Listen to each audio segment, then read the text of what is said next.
Hello, D. McClung here, again.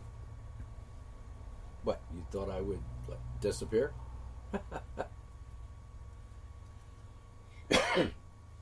I'm sure there are people out there that would like it if I did, but not yet, people. I'm still here, I'm still kicking, and I'm still kicking ass. And today, I got a good one for you about Mother Teresa, the fraud. Give it a listen.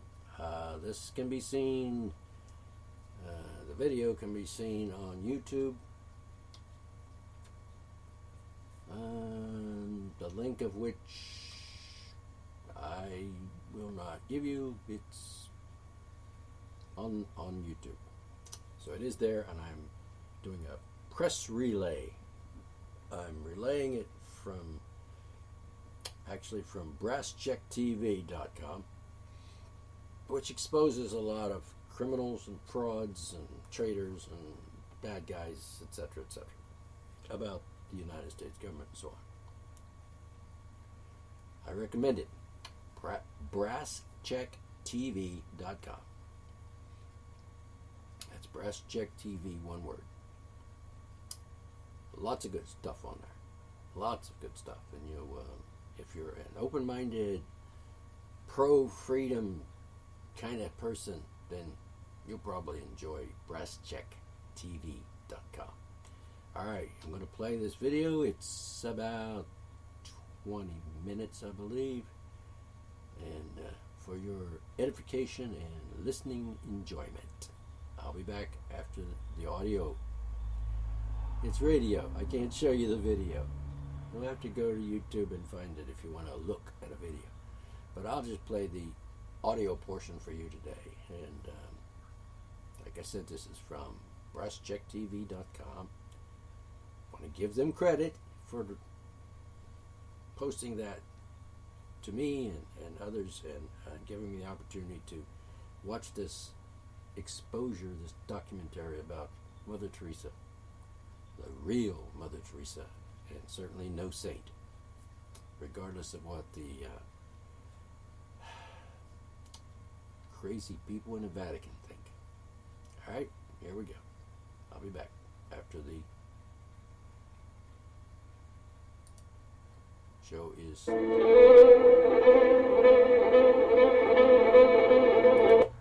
posted. All over this unhappy globe, there are heroic volunteers putting up a selfless battle on behalf of the wretched of the earth. But only one of these is considered to have invisible means of support, to be nothing less than a saint. What makes Teresa of Calcutta so divine?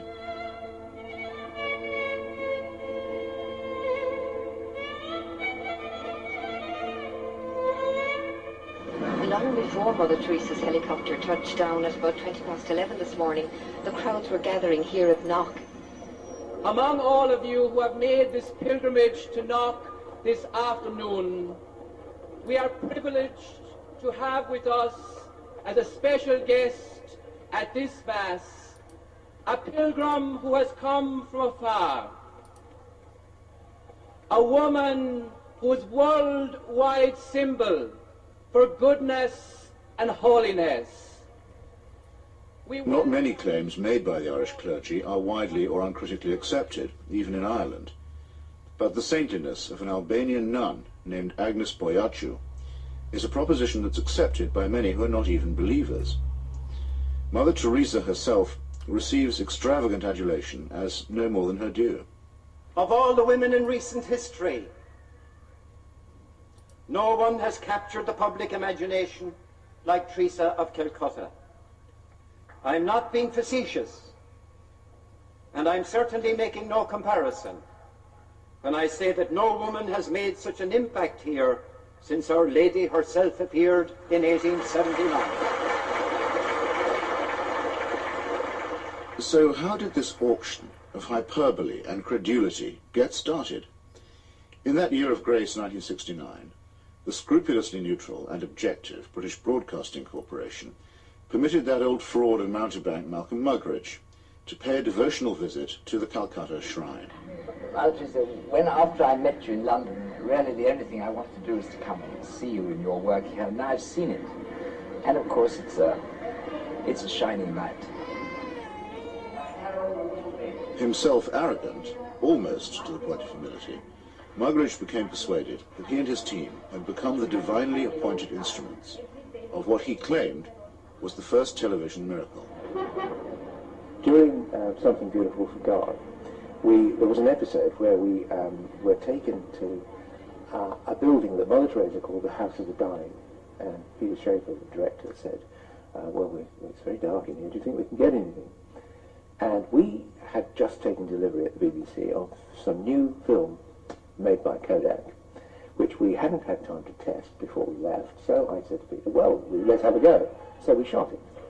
And when we got back, several weeks later, a month or two later, we're sitting in the Rushes Theatre, in studios, and eventually up came the shots of the House of the Dying. And it was surprising. You could see every detail. And I said, that's amazing, that's extraordinary. And I was going to go on to say, 3 cheers for Kodak. I didn't get a chance to say that, though, because Malcolm, sitting in the front row, spun round and said, it's divine light. It's Mother Theresa. You'll find that it's divine light, old boy. And 3 or 4 days later, I was being phoned by journalists from London newspapers who were saying things like, we hear you've just come back from India with Martha Muggeridge, and you were the witness of a miracle.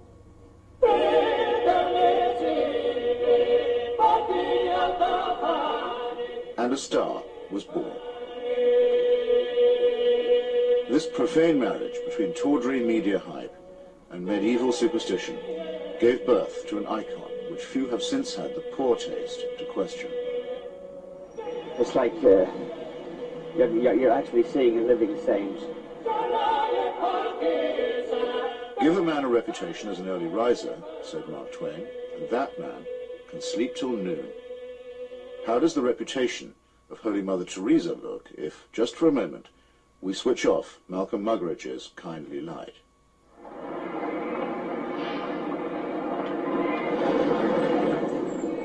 Mother Teresa is a Nobel Prize winner. She's a symbol. People in the West talk about her, so Indians adopt her at that level. The fact that what she does on the streets of Calcutta is really irrelevant to them. They couldn't care about it, and most of them don't even know. But Mother Teresa is the sort of figure you show to visitors. Mother Teresa's flagship institution is her home for the dying, a hospice which purportedly sweetens the last moments of otherwise destitute lives. My initial impression was of all the photographs and footage I've ever seen of Belsen and places like that, because all the patients had shaved heads. There are no chairs anywhere, there are just these stretcher beds, and they're like First World War stretcher beds. There's no garden, no yard even, no nothing. And I thought, what is this? This is 2 rooms with 50 to 60 men in one, 50 to 60 women in another. They're dying. They're not being given a great deal of medical care. They're not being given painkillers really beyond aspirin and maybe, if you're lucky, some Brufen or something for the sort of pain that goes with terminal cancer and the things that they were dying of. And I thought, what's the point?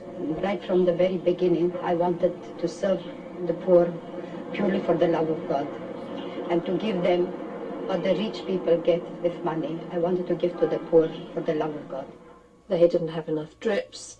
The needles they used and reused over and over and over, and you would see some of the nuns rinsing needles under the cold water tap. And I asked one of them why she was doing it. And she said, well, to clean it. And I said, yes, but why are you not sterilising it? Why are you not boiling water and sterilising your needles? She says, there's no point. There's no time. Mother Teresa's cult of death and suffering depends for its effect on the most vulnerable and helpless, abandoned babies, say, or the terminally ill, who supply the occasions for charity and the raw material for demonstrations of compassion.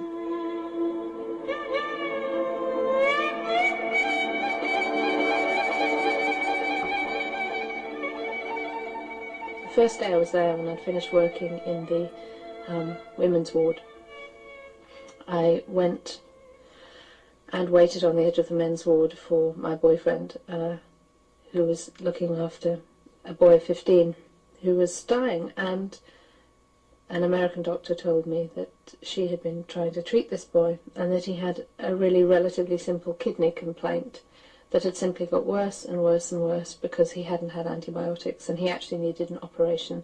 I don't recall what the problem was, she did tell me.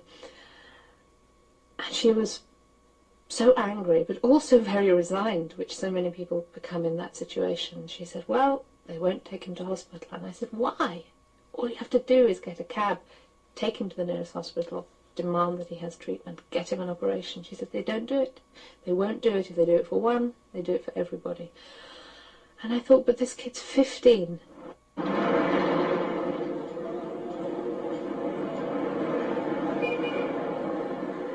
I ventured on my own pilgrimage to the Missionaries of Charity in Calcutta in early 1980. Who could fail to be touched by the work of the orphanage? Not I, though I did find myself a little put off by the mission's motto, he that loveth correction, loveth knowledge. Bit of a workhouse ring to that, perhaps. But it was Mother Teresa herself who completed the wreckage of the effect. As we stood by the tiny cots, she turned and said, this is how we fight abortion and contraception in Calcutta. Now, it might be argued that a campaign against family planning is low on the list of Calcutta's many pressing needs. But as a leading member of the Pope's fundamentalist tendency on matters of sex and procreation, Mother Teresa has made this single issue into her global crusade. The greatest destroyer of peace today is the cry of the innocent, unborn child.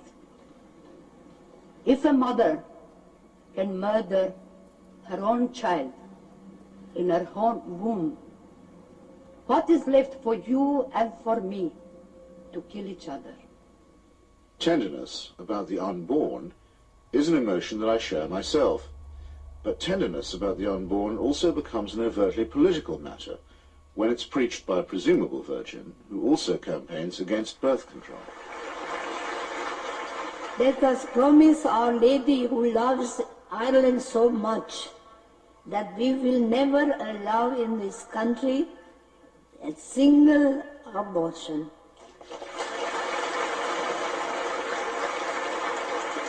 And no contraceptives. Mother Teresa has no politics, so she maintains, and so many people believe. But when she came to London in 1988, ostensibly as an advocate for the homeless, she bent the ear of the Iron Lady and sought to steer her to the support of a bill limiting abortion. The sponsors of that bill, who arranged the meeting, were in no doubt that her intervention was political. She's not a party political figure, but she's a political figure in the sense that, A, she is part of what may be called the Catholic agenda, the broader Christian right agenda, and the Catholic Church has been following what has generally been considered a hard-line approach under the present Pope. Now, she's part of that agenda, and that is fairly political agenda. I mean, you know, no abortion, opposition to birth control, ideas like that are fairly, you could say they would be contested in the political arena. And the second factor is that she is also part, if you like, of the Western agenda, where the West is still part of the third world. The rich world has a poor conscience. It wants, in fact it needs, to think that someone, somewhere, is doing something about the third world. And the Mother Teresa myth ministers to this desire. Here is a Western woman who has forsaken her life, albeit whatever life she might have had in Albania, you know, for sacrifice herself for the people of the third world. It makes the West feel better, you know. This is one of us again, once again rescuing the third world. Yes, raising the... He's got his rations. Yes, he's got it, he's cleaning it. And then Petrus up. In the subliminal appeal that she generates, there is something of the mission to the heathen, something of the old colonial outpost, and something of Florence Nightingale. While in the silent and abject demeanour of her patients, there is something of the deserving poor. The great white hope in this iconography takes on the big black hole. and the rewards are by no means all in heaven.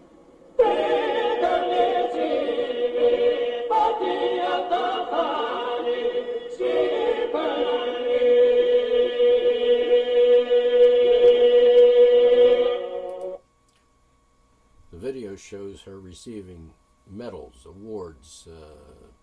You got the Peace Prize, you've got Medal of Valor, and whatever the Queen of England would dispense to people, some sort of medal, award, and then there's this.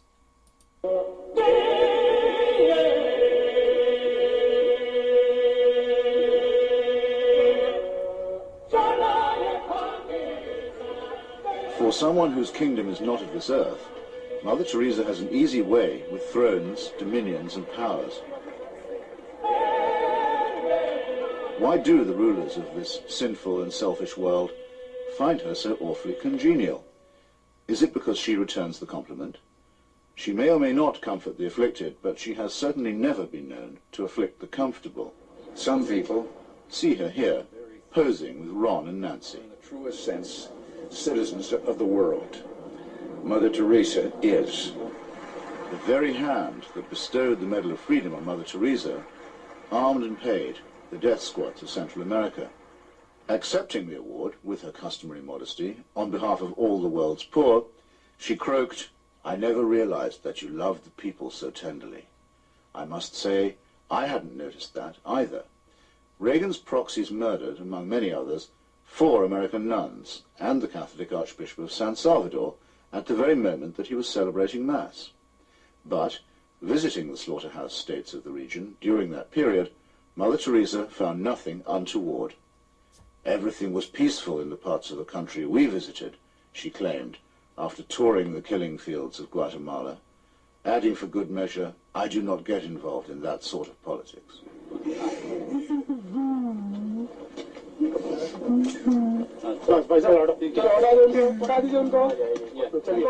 In 1984, a ghastly chemical spill from the Union Carbide plant in the Indian town of Bhopal took 2,500 lives and poisoned thousands more.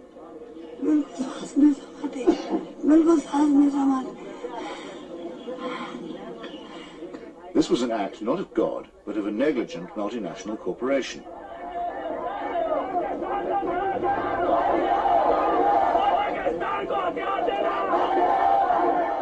Mother Teresa's advice to the angry victims? Forgive. Forgive. What Mother Teresa has done is she has accepted implicitly the idea that there's nothing much you can do for the poor except take them off the streets and, look after them. You cannot change their attitudes. You cannot make them feel that they have an ability, they may even have the means to improve and change their lives. She's not bothered with that agenda. She's only bothered with the agenda of trying to rescue their souls and make them a bit better before they go on to the eternal life, which is a very understandable, but in fact a very old-fashioned Christian idea. It is not a question of saying, how can we tackle the real problems of poverty?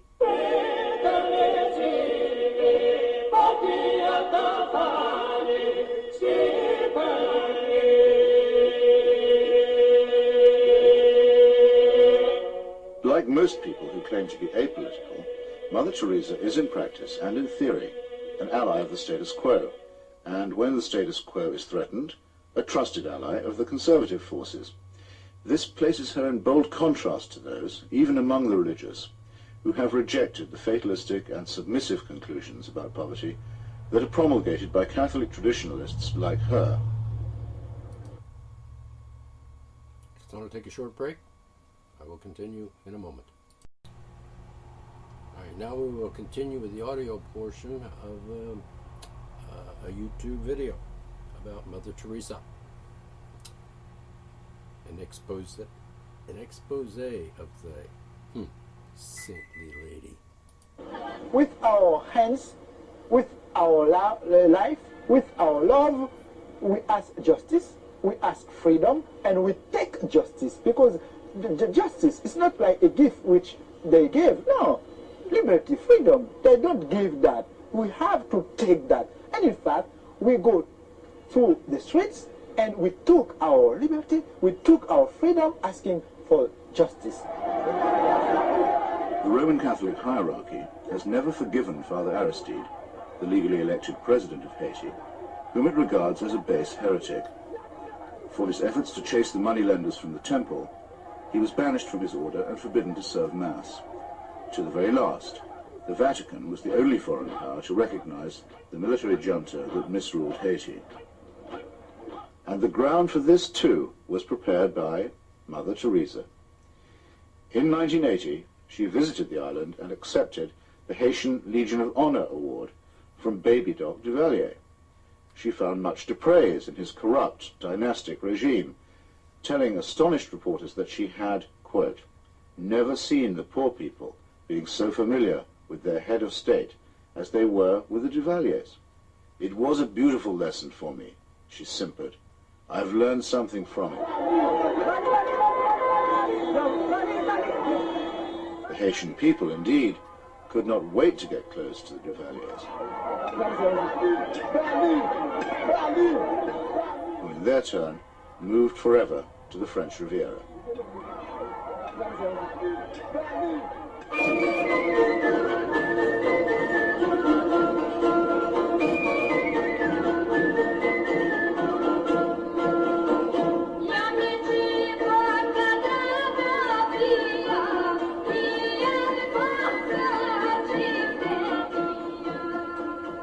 Mother Teresa admires the strength of the powerful almost as highly as she recommends the resignation of the poor.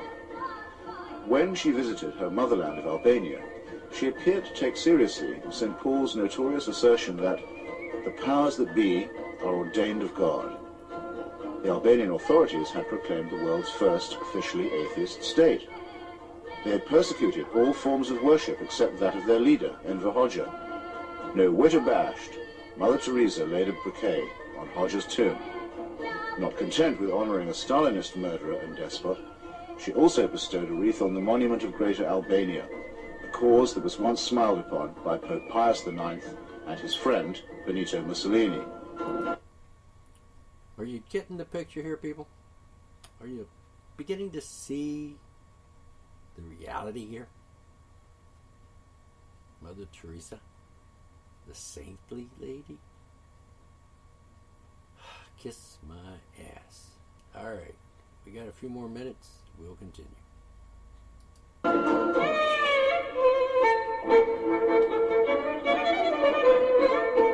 Albania is, for secular reasons, quite rich in orphans.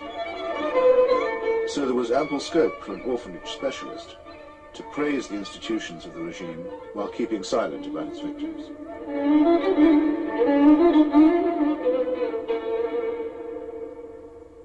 If it sometimes seems that the Saint of Calcutta is never actually in Calcutta at all, this may be because she operates more as the roving ambassador of a highly politicized papacy.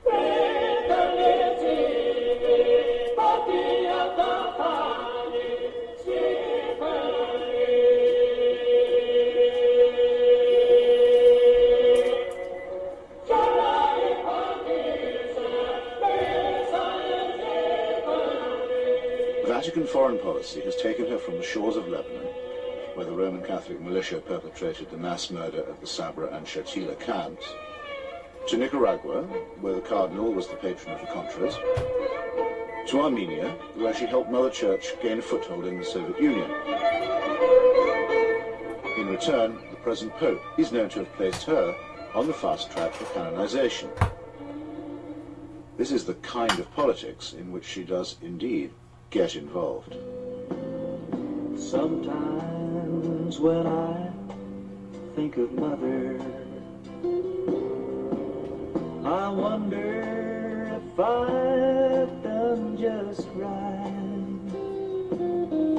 Though I'm many miles away, I can almost hear her say, "Where's my wandering boy tonight?" Robert Maxwell's genius for self-promotion made a nice fit with Mother Teresa's talent for fundraising. It became hard to decide which of the two was using which, or was it both?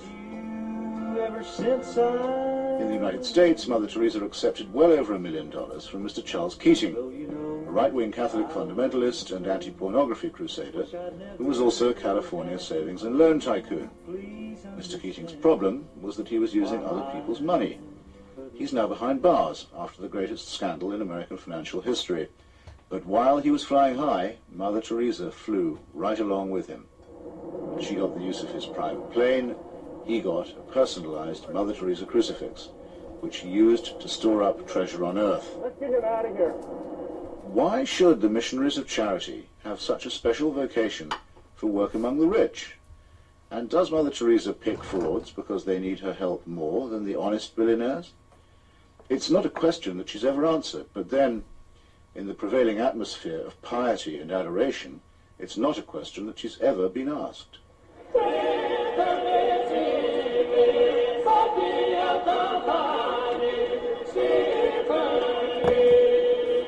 The Teresa cult is now a missionary multinational, with annual turnover in the tens of millions. If concentrated in Calcutta, that could certainly support a large hospital, and perhaps even make a noticeable difference. But Mother Teresa has chosen instead to spread her franchise very thinly. To her, the convent and the catechism matter more than the clinic. Now we are in 105 countries and we have 500 convents all around the world, without counting in India. Beautiful.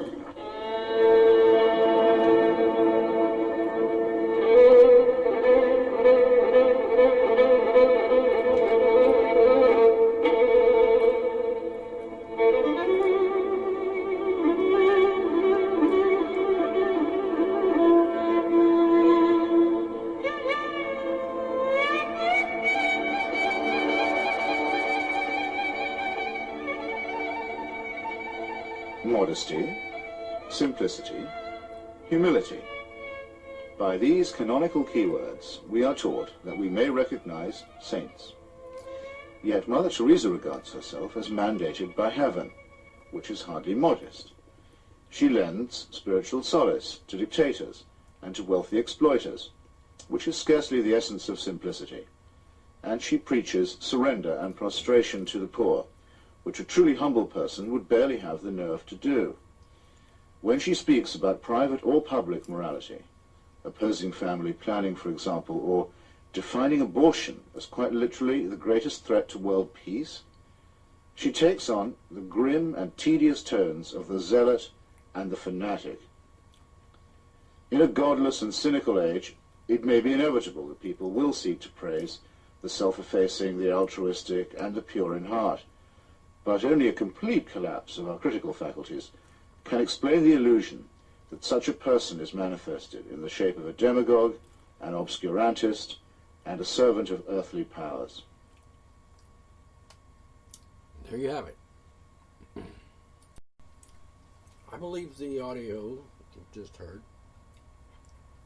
from the YouTube video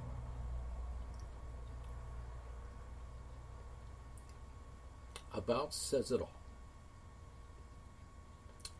And I repeat here, this was provided to me through BrasscheckTV.com, and I strongly urge you to sign up to get notifications from BrasscheckTV videos. Very enlightening and worth your time. I can end this segment of Arctur Monologues with these words. Mother Teresa was no saint. In fact, she was probably, hardly, and barely a decent human being. So, that's it for now. We'll find something else interesting for you to listen to on the next segment of D. McClung's Arctur Monologues. I'm D. McClung. Catch you later.